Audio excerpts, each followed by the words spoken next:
All Hoops Podcast. Okay, so we're diving into this AP News article today.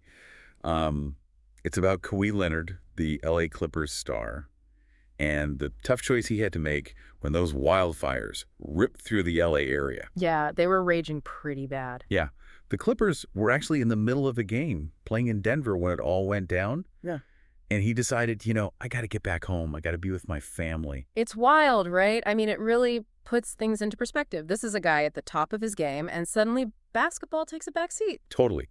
The article mentions that his coach, Tyronn Lue, was completely understanding about it. He was basically like, family first, no question. It makes you think about the pressure these guys must face, though, It's not like they can just clock out when something like this happens. Exactly. Like, imagine you're Kawhi Leonard. You got this massive natural disaster going on. Your family's safety is up in the air, but you've also got this whole career, the expectations of fans, the team. Must be a whirlwind of emotions. And remember, he had just gotten back on the court after being out for 34 games. Oh, right. He had that knee injury. Yeah, so he had only played a couple of games before all this happened. It's like, talk about bad timing.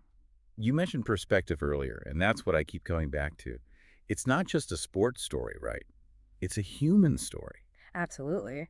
And it's not just happening to him, The article mentions that the Denver Nuggets, the team they were playing, they were dealing with their own stuff too.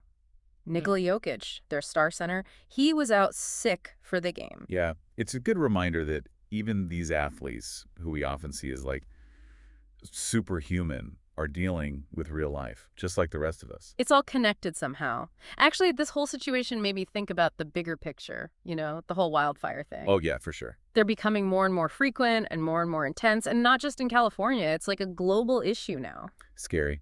And it makes climate change feel so much more real, Yeah. Like, it's not just this abstract idea anymore. It's impacting people's lives directly. It's like a wake-up call. It forces us to think, are we prepared for this? As individuals, as communities, as a planet, what can we actually do? What sacrifices might we have to make? It's heavy stuff. It really is. It makes you think about, what can we actually do to get ready for something like this? These wildfires, I mean. Yeah. Because it's not just California anymore, right? It's everywhere. Yeah. So where do we even begin? What are the most important steps to take to be prepared for a wildfire?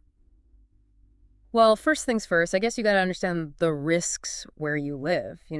Are you in a wildfire zone? Right. Do you know the evacuation routes? And I don't mean just like a general idea. I mean, like, could you get out in the dark, under pressure with smoke everywhere? It's one thing to know the routes there. It's another to actually use it when you need to. Exactly. And then there's the practical stuff.